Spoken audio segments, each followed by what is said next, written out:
Hello, everyone. Welcome to our second session, research mindset session. Let me show myself.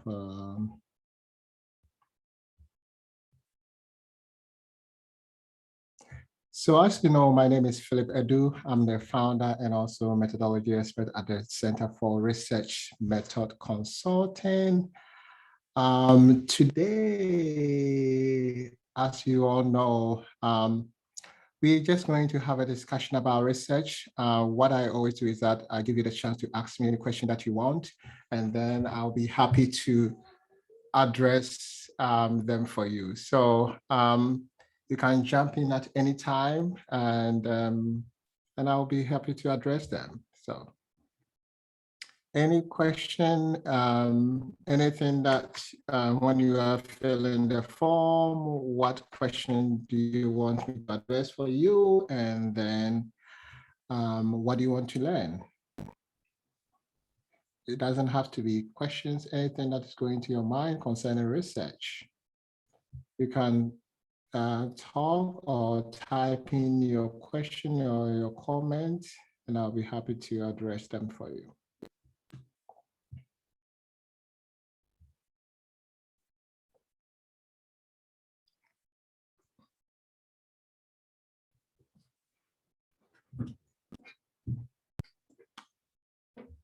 So as I'm waiting, maybe I can go through some of the things that I have here. Let me see. Let me go back here. When some of you were filling the form, you wanted to know about Neurography. So Neurography is quite similar to ethnography. So ethnography is all about learning about a group of people in their natural settings. Are they do things in their natural setting?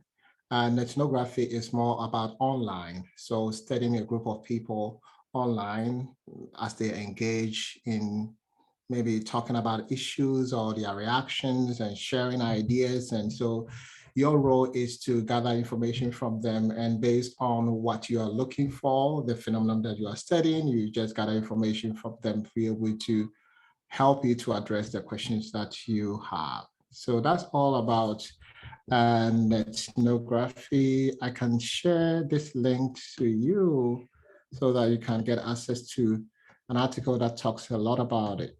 So let me share this link. It's quite similar to market research. You know, sometimes you want to find out the views of people, consumers. You can join social media group and then see what they do, what they say, and then you gather information. You can, interview some of them to share ideas. So that's all about ethnography.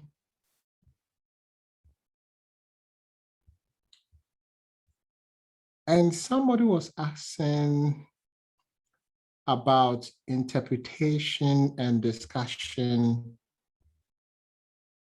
of findings. So if you are doing a dissertation, the last chapter you have to, after you have presented your findings, you have to also, interpret, you try to present how you make sense of the findings that you have, and then the issue you discuss and try to relate it to the literature that you have. So these are the things that, you may have to talk about during the interpretation and also discussion of findings. So first of all, you have to highlight the main findings. It's just a way of reminding your audience about the things that you found in the data that are very useful. And then you also present what they mean, right? What is the meaning? What is your understanding of what you found? And then you compare and contrast the findings with the existing literature. So it's just the same thing as trying to connect to what you have found to the existing literature, chapter 2 of your dissertation. So that the second chapter, you focus on reviewing literature. So based on the findings, how Are these findings related to the literature that you have reviewed? And then you talk about the implication of your findings. What is the practical application or implication of what you found?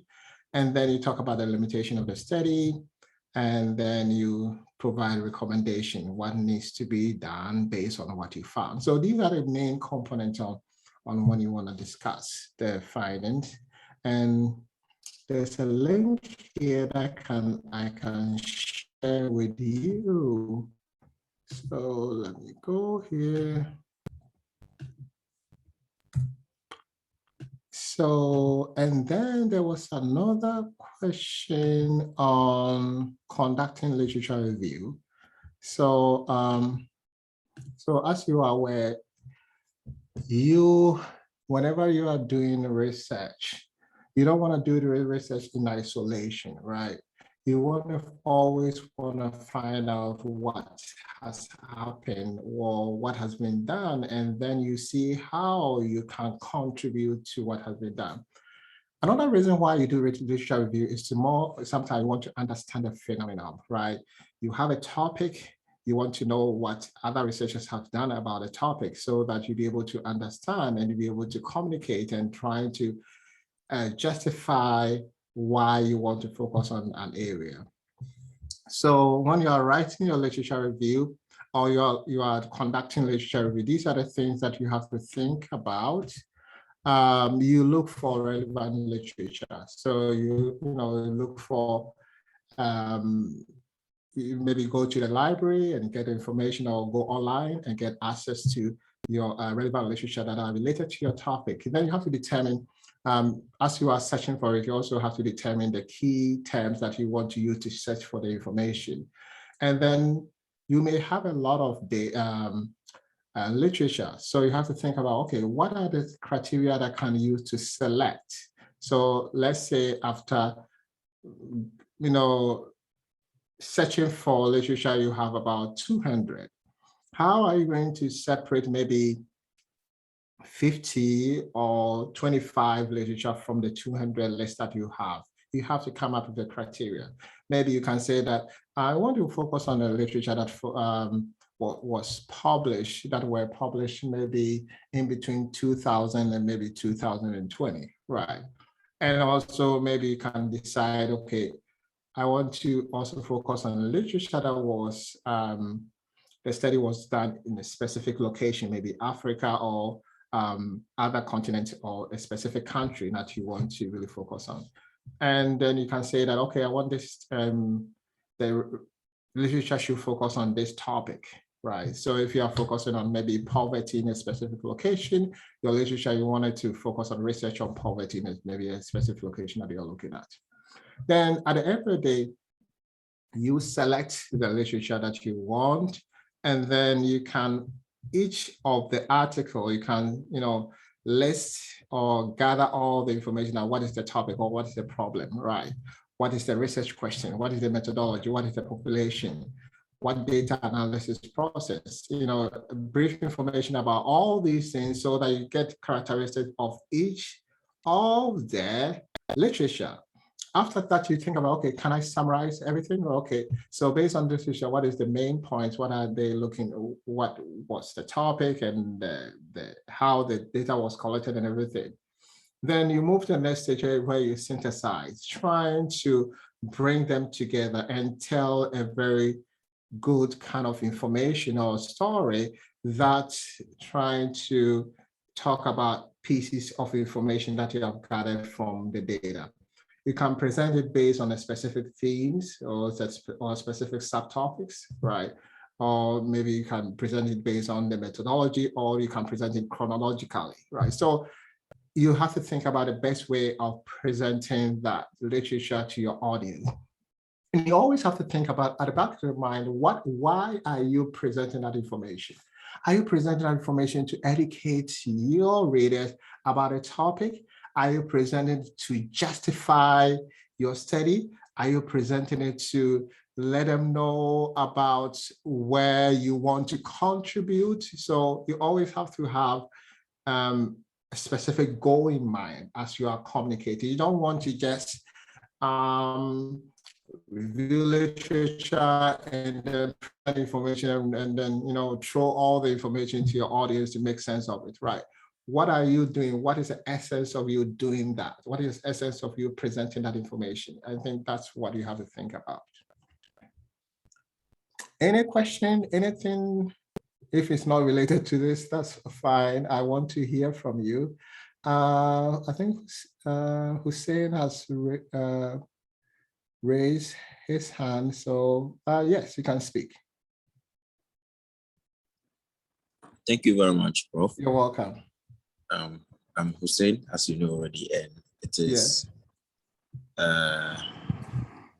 it's 1:11 a.m. where I'm from, Ghana. Oh boy. Yeah, I think what I would do is that maybe next time I will try to set a date that to a time that will be convenient for all of you. 11 is too much. It's 8:12 p.m. here, right? So thank you for joining. I know it's very late. Yeah. Thank you. So apparently I'm the one that asked the question about the literature review when I was applying. Great.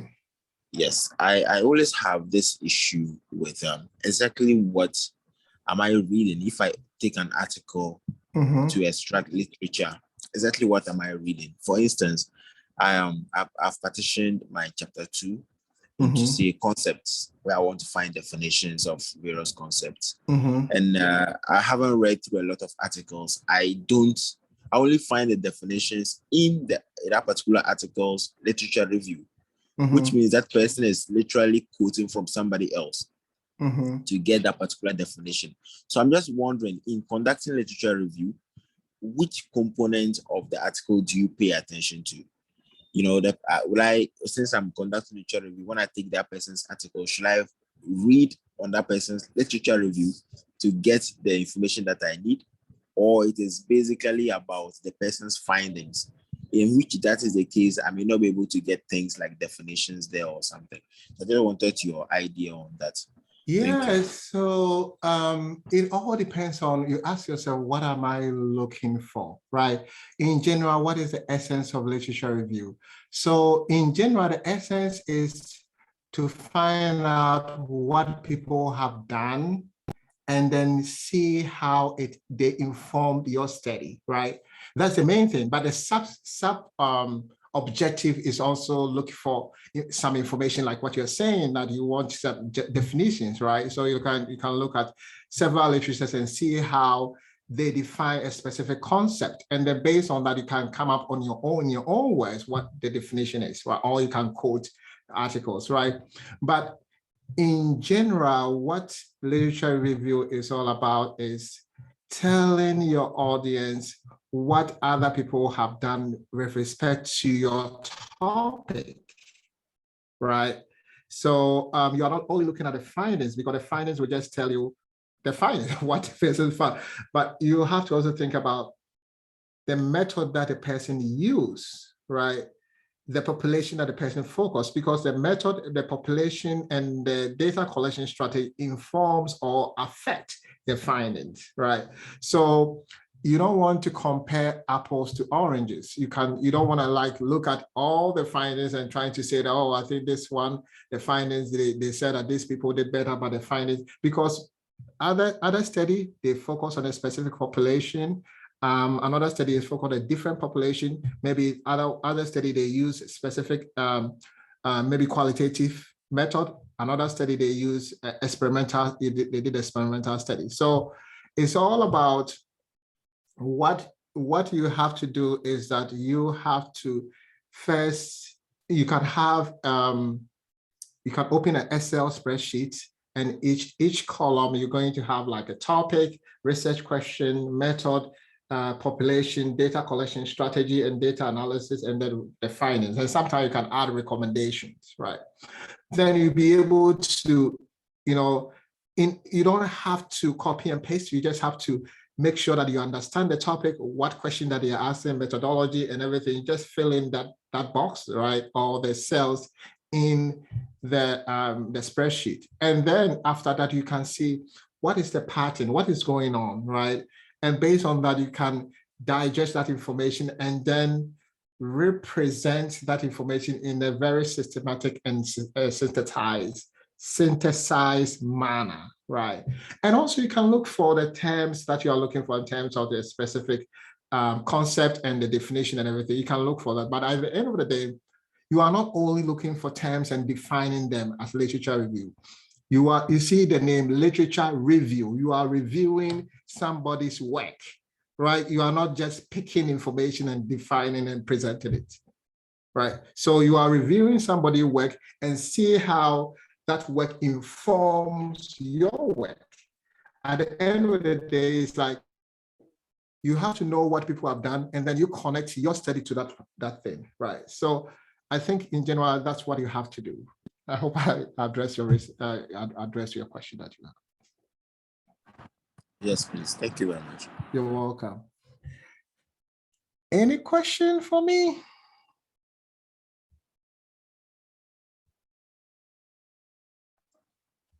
Yeah, Prof, I have another question. Yes. I'll be glad if you could give me practically what the differences are between a qualitative research and a quantitative. Okay. I hear like if you are carrying out a qualitative research, it means you use a qualitative sampling approach, you use a qualitative data analysis method, and the same thing applies for quantitative, but it doesn't really, I'm not able to create that connection between having a quantitative methodology that goes ahead to inform your data collection instrument, your sampling procedure, and even your data analysis. I want you to help me create that particular link between why it is wrong to use, say, a particular sampling technique when you said earlier that you are doing quantitative. Could you create that disparity? Yes. So yeah, I think it all starts with the issue of a philosophical paradigm, right? So a paradigm is a belief and thought process that is held or that are held by a group of researchers, right? So under the research paradigm, I'm talking about the main paradigms, right? We have, let me go here so that I can show you what I have last time that I talked about paradigm. Yes, I have it here.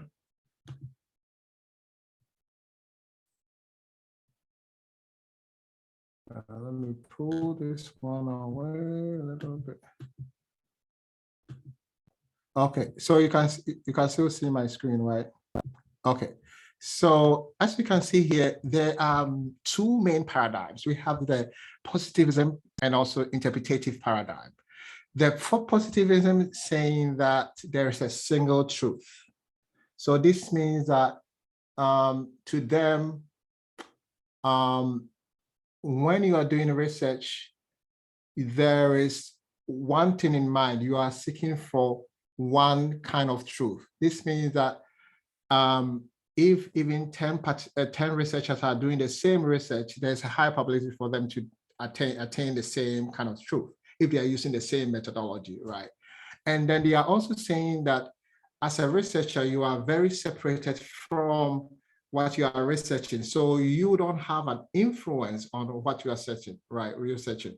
And then the contexts are not important. The most important thing is arriving at the findings that can be generalized to the population. And those people, those group of people who have that kind of mindset, focus on using quantitative method. So the quantitative method, then, as the name implies, is all about collecting numbers, right? So let's say you want to measure participants' anxiety levels before as they take an exams, right? Or exam, right? So you use an instrument, and then they complete the instrument, and you'll be able to check each person's level, right? So you see how you are collecting numbers from them, right? It's a quantitative because you are collecting specific numbers from participants. If you want to try to generalize the findings, then what you're going to do is that maybe you are focusing on a specific school, right? You have to make sure that you have access to the population in that school so that you can really randomly sample participants, so that when you randomly sample participants, then your findings can be generalized to the population, which is the whole school, right? So in quantitative study, the main component is that it's all about attaining a specific truth, right? One truth. You are collecting numbers, right? You're not collecting words. You're not collecting participants' stories. You are collecting numbers from them, right? You are using an instrument to measure a specific variable. You focus on a large number of participants because you want to get a findings that you can be able to generalize to a specific population. Most of the time you use random sampling, right? Or we call it probability sampling method that you can, at the end of the day, you can recruit participants and generalize your findings to the population. So you see the component of quantitative. And quantitative also focus on confirmatory process. We call it deductive reasoning, right? Because what you are doing is that you already established a theory or a hypothesis, right? That maybe there's a significant difference between males and females concerning maybe anxiety. That is your hypothesis. Then you collect data, right, to test whether your statement is true or not. So you see how you are doing to try to confirm or reject a specific truth or hypothesis, which is very different from qualitative, which is you are working within interpretive paradigm. Interpretive paradigm, as the name implies, you are interpreting, you are making sense. Because participants are making sense of something, their background informs how they make sense. That's why we don't have one specific truth, because participant background inform how they make sense of issue. Imagine 10 people pass through the same phenomenon, right? And you interview them and give them the chance for them to describe what happened. Each person may give different story, right? Why? Because it may be that because of how they see the issues, because of how far or the angle that they saw the issue, how close they were to the event, and also their background. Have they experienced that event before, or do they have previous understanding of the event? All these history of the person informs how they make sense of the phenomenon. So that's why when you're doing qualitative study, you are looking for multiple truths, because people are going to give you information from multiple angles, right? And for a qualitative study, you and what you are researching, you are connected to what you are researching, because you are making sense of what participants are presenting to you. So that's why in qualitative study, you are an instrument, right? And also, because you cannot generalize like the quantitative, you have to collect participant background and the situation that they find themselves, and then also description of the research location.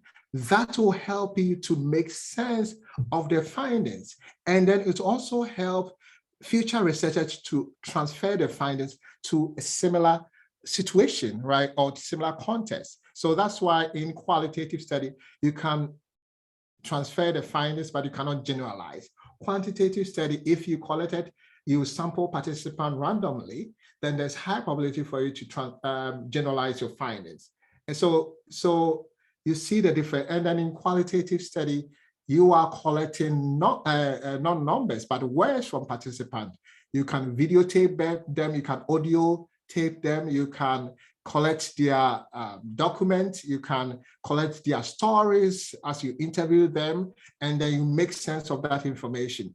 Qualitative study, you are not confirming anything. You are exploring the phenomenon. So that's why when most of the time you use qualitative study when the issue is so complex that you cannot measure, right, that phenomenon. So you have to explore, get more information. And after getting more information, you can maybe develop an instrument and do a quantitative study, right? So you see how they are different and also they can be connected, right? And you can start with qualitative study and end with quantitative study. Qualitative study, inductive, you are exploring, you are generating theory based on the data. Quantitative, you are confirming or rejecting a theory or hypothesis. Do you now get the difference? I hope I've done justice to your question. Yes, please. Thank you very much. You're welcome. So, any question? Oh, Elena, I've seen your comment. You said, hi, Dr. Edu, thank you for the opportunity. It is 3 a.m. in Namibia. My network is not really good. Please share the recording with us. So I will share the recording. I'm recording. So also thank you for coming. I know it's not easy to wake up at 3 a.m. to listen to me. Next time I'll try and come up with a time that will be, convenient for all of you. So thank you for your time. Anything? I am here for you. I just want to try and address all your questions. Okay, so Bateau, I always find it difficult to pronounce names. I hope I've done this. I've done it well today. Okay, so you are asking, please explain descriptive versus interpretative. Which one? Is it like descriptive in terms of qualitative study or interpretative? Can you give me more information so that I can explain? Good morning, Prof. Good morning. Yes, it's Mabatu. I just wanted Mabatu. Okay. Yeah, I just wanted to check in qualitative research. Yes, you just talked earlier on about that you'd have interpretive what do you call it, paradigm maybe? Yes. Yes. Is it possible to have a descriptive one as well? You juggle between interpretive and descriptive, given your area of research, perhaps if it's not necessarily well known or well researched. Yes. So besides the paradigm, right? When you are choosing a methodology under qualitative study, right, you can choose a methodology that is more of a descriptive manner. Like, let's say you can do a case study to just describe the phenomenon for everybody to know the case, right? So your role is to go and do research and gather information so that at the end of the day, you describe what you saw, right? Or what participant has presented to you. You can also, when you are doing phenomenological approach, there are two types. We have the descriptive phenomenology and also interpretative phenomenology, or descriptive can also be called transcendental phenomenology, right? So under phenomenological approach two, you can, if your phenomenological approach is influenced by transcendental or descriptive phenomenology, you'll be able to gather participant experience And then you behave like a reporter, right? You go and gather that information. They describe what they have experienced, and then you also describe the experience to your audience, right? You are not trying to make sense. You are just presenting what participant gave you, right? And under we also have the interpretation, phenomenological approach that is informed by interpretative phenomenology, where you try to give participants a chance to reflect on the experience, to make sense of the experience, and present the meaning to you, and also you also try to make sense of the information that I'm giving you. So under qualitative study, there are ways that you can do a descriptive study or interpretative study, depending on the specific approach that you are using. And also, you can also do a narrative study or using a narrative approach, where you give participants a chance to describe or give you their stories, and then you gather all the information, the stories, and then analyze and then retell their story. So that's also a descriptive level of research. Thank you very much. Now, thank you. You're welcome. How about you? Thanks, Prof. You're welcome. Any other question for me?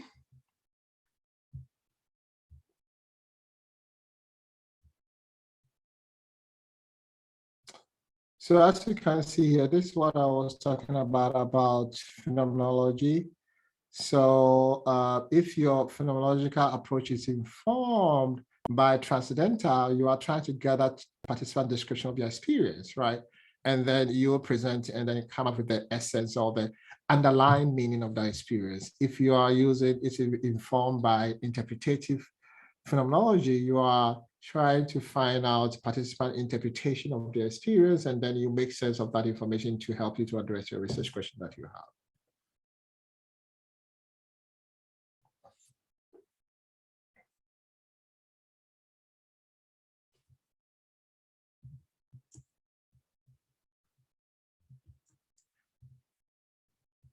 Any other question?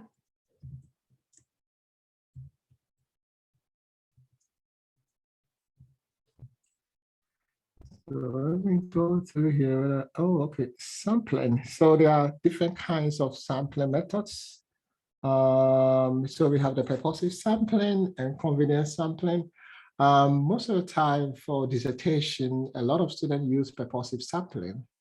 Purposive sampling is a way of recruiting participants, but what you're doing is that you have to make sure that they meet the purpose of the study, right? So you are actively looking for participants who you think can help you to address your research question that you have.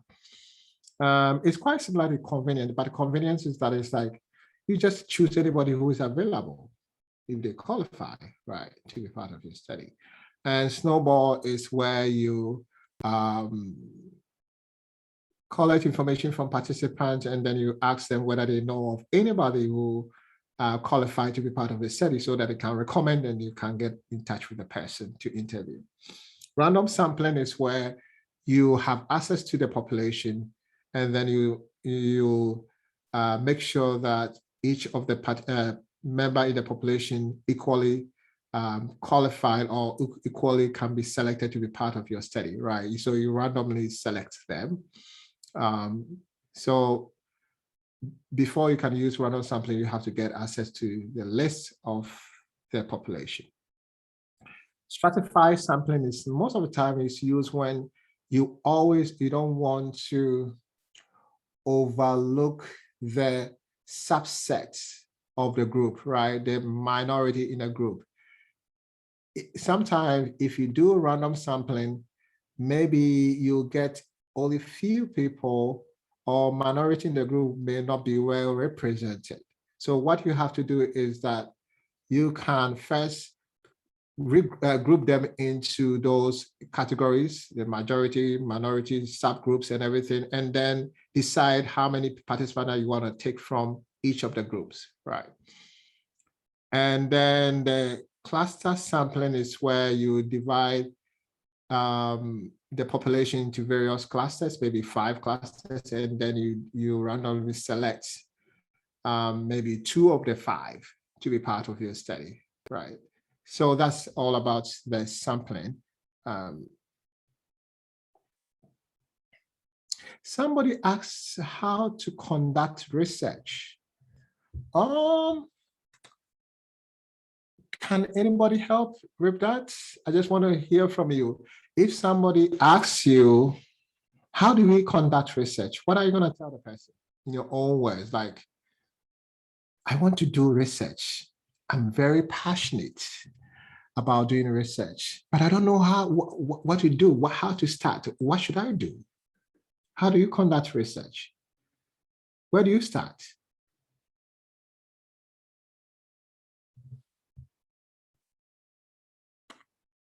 Any comment, any thoughts? Yes, Hussein.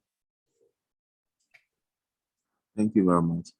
You're welcome. For research, for everything you want to see, there must be a problem, first of all. There must be a phenomenon that you want to find out more about, or a phenomenon that you want to find a solution to, or merely to contribute knowledge to existing literature on that particular field. So it depends on your purpose, why you want to carry out the research. And so once you figure out what the problem is, then you have your objectives or your goals. What do you want to achieve with that particular research?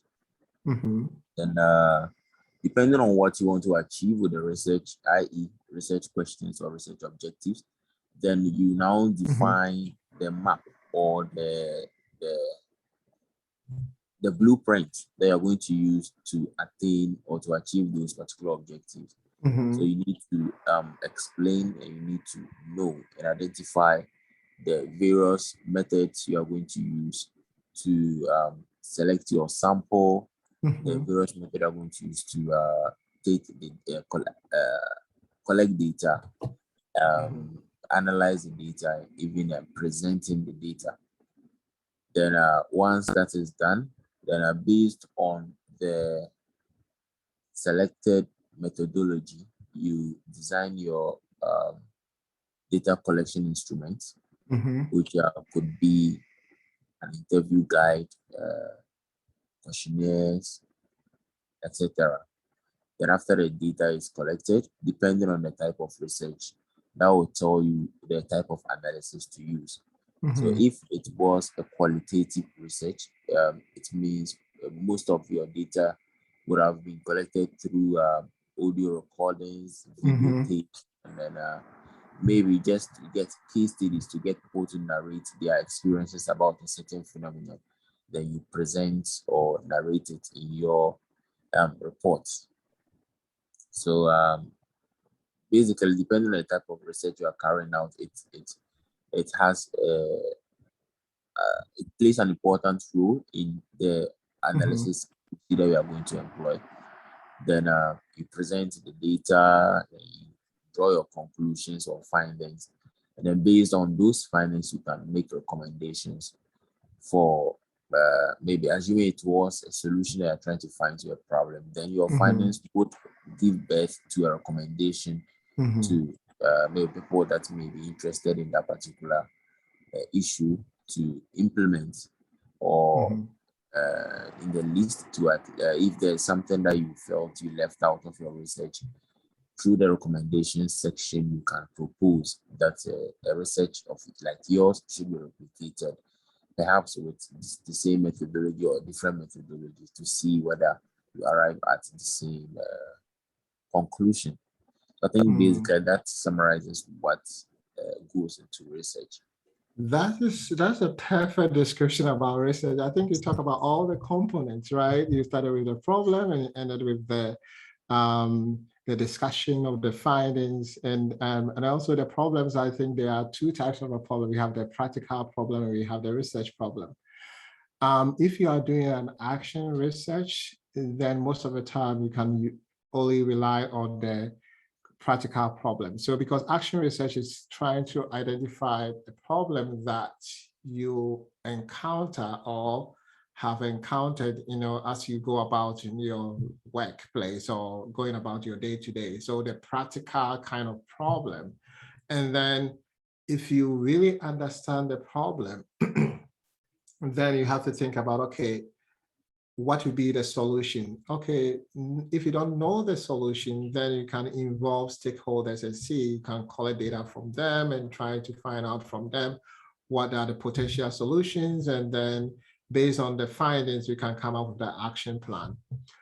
The traditional way of doing research is the one that you said about, looking into the literature and trying to find out the gap so that you can be able to contribute to the gap, right? And then after identifying the gap, you can think about the purpose of the study or the objective and come up with research questions and then methodology and then data collection, analysis, and presentation of your findings, and then go and talk about discussion. So thank you for giving a very brief but informative information about the doing research. Right. Thank you. Anybody to add anything?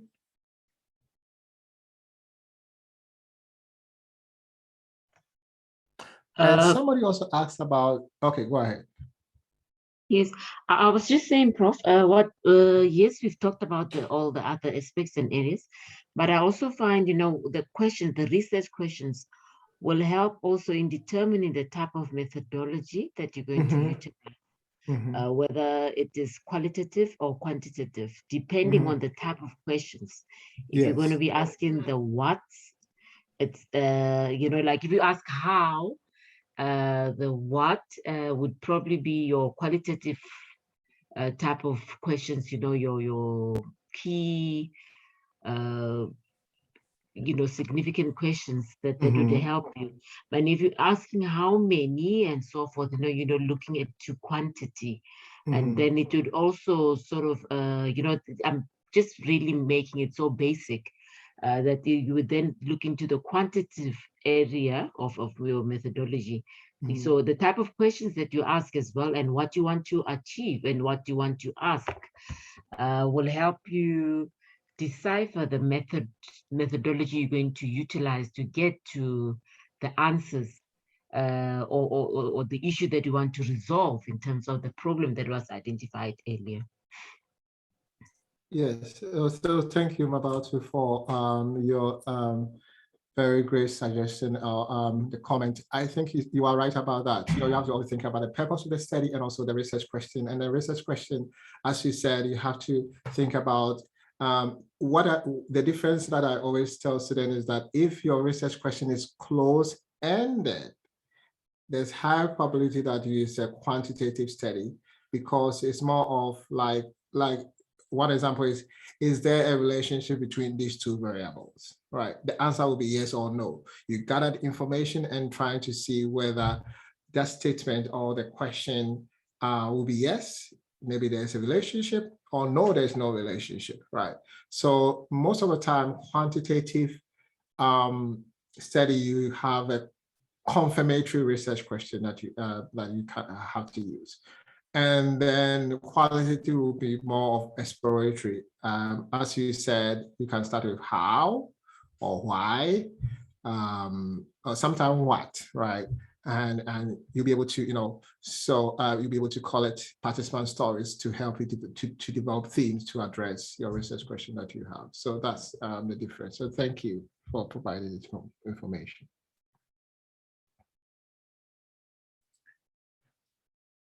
Any other comments? Somebody asked about qualitative analysis, and I always say that qualitative analysis is just like summarizing your data, right? And it's not an ordinary summary. You have to be systematic, right? In terms of going through with the research question in mind, you go through the transcript and then extract relevant information, right? any information that can help you to address your research question, you just take that information from there. And then you assign labels to them. Those labels will be the code. And then at the end of the day, you have a lot of code, so you have to categorize the code. And then by categorizing, you can come up with categories and themes, and then those themes will be helping you to address your research question that you have. If you realize that the themes cannot individually address the research question, you move on to the next stage where you can find out what is the connection between the theme, what are the relationship between the theme, right? And then based on that, you'll be able to address the question that you have. So that's all about qualitative analysis. And my book will be helpful for you. My step-by-step guide to qualitative data coding will be helpful. It gives you examples on how to develop codes and categorize, and also using software like in vivo, deduce, and a free software called QDA Minor Light. So if you can get access, if you are analyzing the data, this book would be very helpful for you. Anything? I think we have about 13 minutes to go. Anything that you want me to talk about? Or anything that you want to share with us?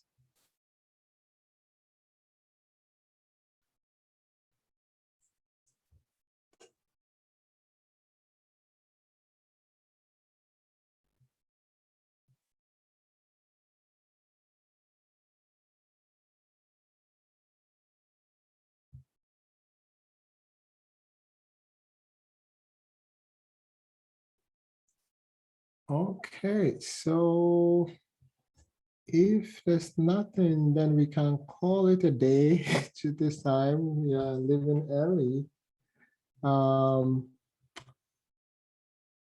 So in case you want to contact me, this is my email address, info@drphilipedu.com. You can also go to my website to get some information from there, useful information about research. LinkedIn, if you can follow me, I provide resources related to research. And also when you go to SlideShare, you can get a lot of my PowerPoint. And YouTube, when you go to YouTube and search for my name, Philipedu, you can also get access to a lot of my videos. You can also follow me on Twitter. And these are the two books that I authored, also co-authored. The second one is the Theoretical Foundation in Phenomenological Research, Development and Application. If you are doing a phenomenological study, this book will be very helpful.